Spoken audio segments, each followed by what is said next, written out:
সোন নদীর উৎসস্থল সোনমুড়া ঘুরে আমরা গিয়ে পৌঁছালাম মাইকি বাগিয়া বা মাইকি বাগিচাতে।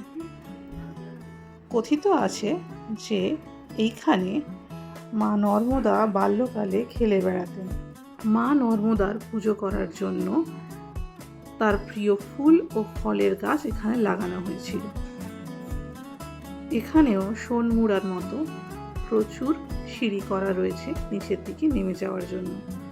চারিদিকটা খুব সুন্দর করে সাজানো লাইট দিয়ে, আর সুন্দর সুন্দর বসার জায়গাও করা রয়েছে। যেহেতু আমরা সন্ধেবেলা এসেছি তাই এখানে অন্ধকার হয়ে গেছে, লোকজন কমে গেছে। সকালবেলার দিকে প্রচুর ভিড় থাকে এখানে। একদম নিচে সিঁড়ি দিয়ে নামলে এখানে রয়েছে নর্মদা মাতার একটা মন্দির। তো আমার হাজব্যান্ড আর জেঠু জেঠিমা নিচের দিকে নামছে। মন্দিরের ভেতরে দর্শন করে নিয়ে আমরা এখান থেকে বেরিয়ে পড়ব। তো সবাইয়ের দর্শন করা হয়ে গিয়েছে। এর একটু দূরেই রয়েছে একটা বিশাল বড় বট গাছ, আর তার নিচে রয়েছে খুব সুন্দর সাজানো গোছানো বসার জায়গা। এখানে লেখা রয়েছে মাইকি বাগিয়ার সম্বন্ধে। এখান থেকে বেরিয়ে আমরা একটা অদ্ভুত ব্যাপারের সম্মুখীন হয়েছিলাম। পাহাড়ের একদম মাথায় বন জঙ্গলের মধ্যে যেহেতু মন্দিরটা অবস্থিত, সেই বনে শুকনো পাতায় আগুন লেগে গিয়েছে। আর কি অদ্ভুতভাবে একটাই লাইন ধরে উপর দিক পর্যন্ত উঠে গিয়েছে আগুনটা। আমাদের হোটেলটা ছিল একদম মা নর্মদার মন্দিরের ঠিক পেছনে।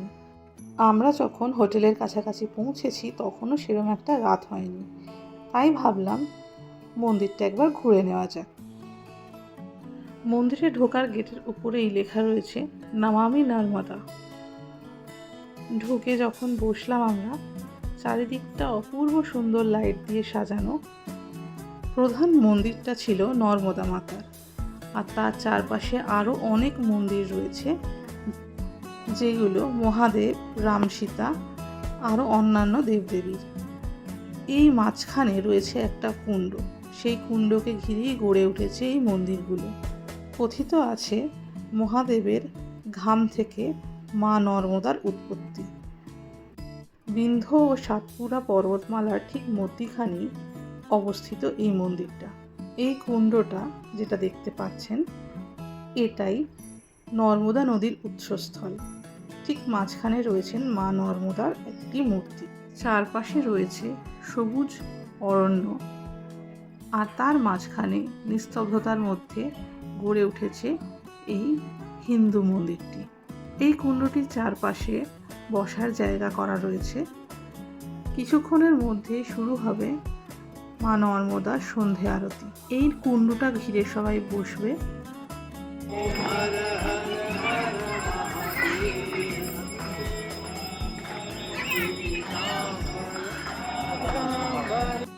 আরও খানিকক্ষণ এখানে কাটিয়ে আমরা ফিরে যাব হোটেলে।